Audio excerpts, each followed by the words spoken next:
Förum yfir það að heilsbasla vegg. Hérna erum við með spónablönduvegg með samskeytum í. Þannig að fyrst sem við gera er að setja trefjaborða í samskeytin til að halda þeim sem fest saman.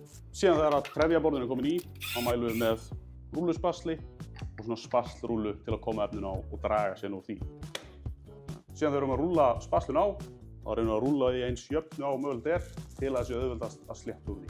Síðan þegar að efnið er komið á allan flötinn og þess nú var fínt að renna yfir hann allt einu sinni í viðbót til að bara jafna þetta allt út þannig að það verði sem auðveldast. Þá er bara að gera slétt úr því og þá er gott að hafa breiðan spaða í það. Og þá byrjum við bara svona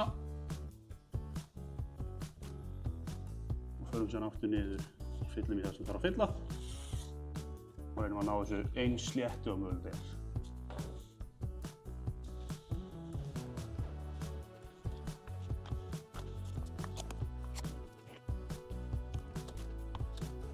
Nú er spaslið búið að þorna í sólarhring. Við pússum ekkert á milli umferða. Ef það er einhverjir kantar, þá bara förum við yfir með spaða, sköfum þá niður eftir starf. En síðan náttúrulega reynum við auðvitað að skilja þetta eftir eins slétt og mögulegt er.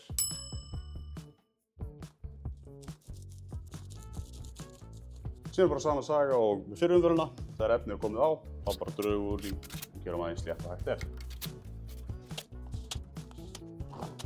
Eins og sjáið þá er þetta bara spónablönduveggur. Þetta þarf bara 2 umferðir að þetta er slétt. Ef við erum með grófari vegg, eins og til dæmis steinvegginn yfir aftan mig, gæti alveg þurft 3 umferðir, fer rosalega eftir veggjum bara. Ef þið eru mjög grófir, þá má búast til fleiri umferðir. Síðan þegar spaslið er komið á og þá tekur hann alveg sólarhring að þorna. Við mælum með að pússa bara þegar það er orðið fullt þurrt. Þá mælum við með 120 eða 150 gráleik pappír. Það myndi henta mjög vel í. Síðan bara milli spaslumferða og setjum ég spaslrúlluna í bara plastpoka. Þannig að þess helst blautt í henni milli umferða.